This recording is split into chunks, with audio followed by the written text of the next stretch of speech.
Martha W. Goodson Center came about through a generous donation from Royden Goodson in honor of his wife, Martha Goodson, who has been walking the journey of dementia and memory care for a number of years.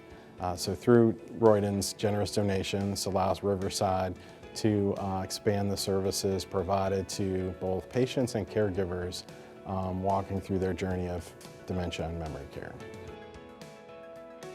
Through this generous donation from the Goodson family, we have the opportunity to support families all across the Riverside network, all of Southeastern Virginia. Through the Martha W. Goodson Center, we can support folks who are concerned about driving, education, resources, folks who are looking for a comprehensive geriatric assessment. They're worried, well, something's going on, not quite sure what it is, they can reach out to the Martha W. Goodson Center. We're going to be providing education about the disease. What is dementia? What can I do about it? Who can I call? How can I talk to my family about this? All of those services will happen there at the center. Most importantly, we're going to be providing support for persons living with the disease, social interactions, helping people to know there is life after a difficult diagnosis. Russell is a jokester. He's a happy guy. He loves music. And an outgoing person and a go-getter and, you know, let's go do this, let's go do that, drop everything, let's go. And that started to change a little bit. Simple things that I knew that he could do, that he was really struggling with. Conversations that we had, and he couldn't remember the conversations. And the physician checked over some of his medication, and I think he kind of red flagged one of them. And, you know, my husband was like, nope, everything's good. We're fine. And the physician turned around and looked at him and he said, how long have you been married? And he's like, oh, a long time. And he said, well, Mr. Staten, if anybody knows you, it's your wife. So if she says something's a little different, something's a little different. And from that point, that's where the scheduling started, going to the neurologist and things like that. It was overwhelming because I really didn't know what to expect or where we were headed. This can't be happening.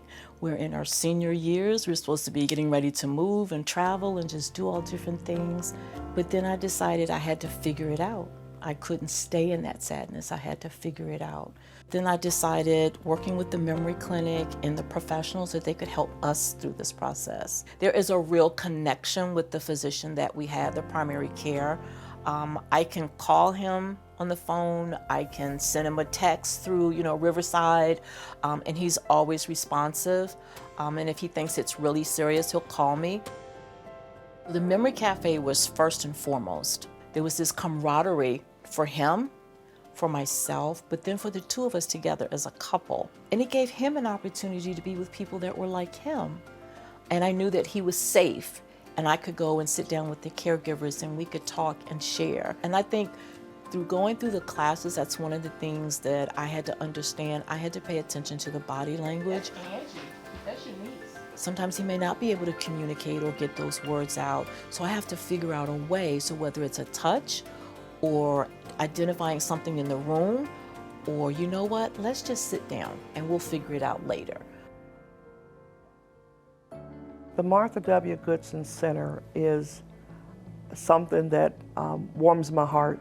I've been in long-term care for over 45 years, and I've seen families become devastated by their loved ones suffering from memory care disease processes.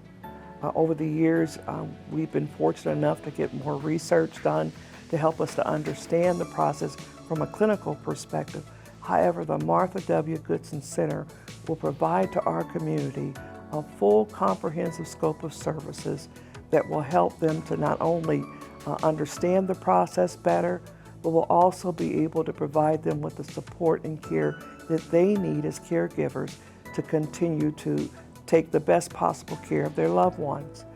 I am honored to be a part of seeing this vision come to fruition for our community.